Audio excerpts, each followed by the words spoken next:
25 years ago, a major information campaign was launched in Switzerland to fight the spread of AIDS. These were the headlines that kick-started the crusade. An estimated 20,000 people have contracted the AIDS virus in Switzerland. 200 have developed full-blown AIDS. It's thought by the year 1991, the figure will have risen to 3,500. Amid fears of an epidemic, the Federal Health Office and AIDS Hilfe Schweiz, the umbrella organisation for AIDS groups, realised there was an urgent need for clear information about the disease.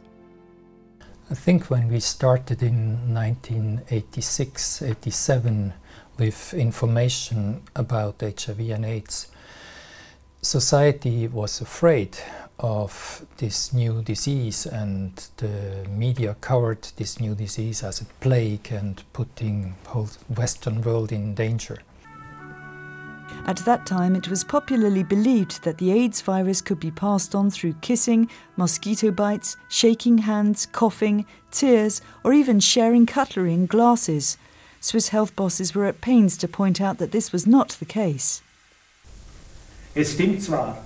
It's true that the AIDS virus is sometimes found in the saliva of infected people, but there are no indications that we can be infected as a result of exchanging saliva. At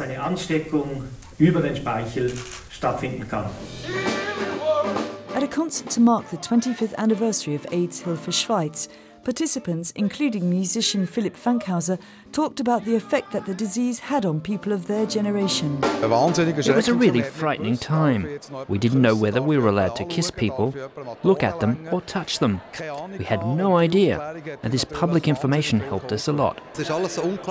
Everything was unclear. This virus was spreading. There was a terrible feeling of uncertainty, and it stayed with us throughout the 80s and 90s. On February the 3rd, 1987, condoms made the evening news with a demonstration by presenter Charles Clair. This little thing can make the difference between life and death. Then the AIDS TV campaign began in earnest. Over the years, the adverts have been daring, sometimes brutal, and often shocking.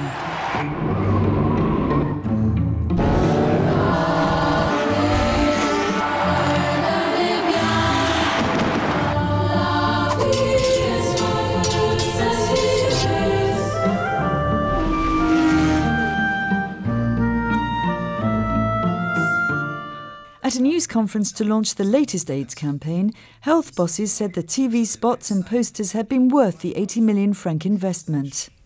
Switzerland is the only country in the world that has consistently been informing the public about HIV for the past 25 years.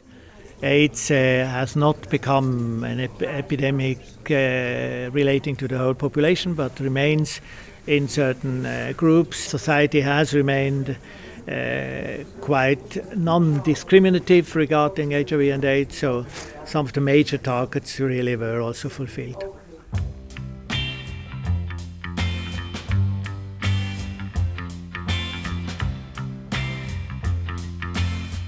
The sexual behavior, especially of the young people in this country, has changed dramatically. The use of condoms has risen dramatically and is about 80%.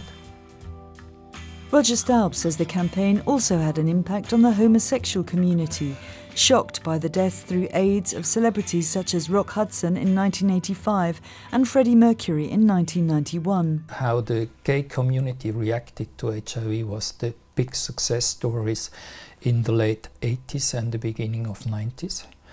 We had a really strong decrease in cases among gay men during the 90s. The latest AIDS campaign, launched this autumn, targets neither young people nor gays. We have still a problem with, I would say, the middle-aged, 35, 45 years old, who quit the first long-time relation, and they think that the protection from HIV is something for the younger, and that's wrong.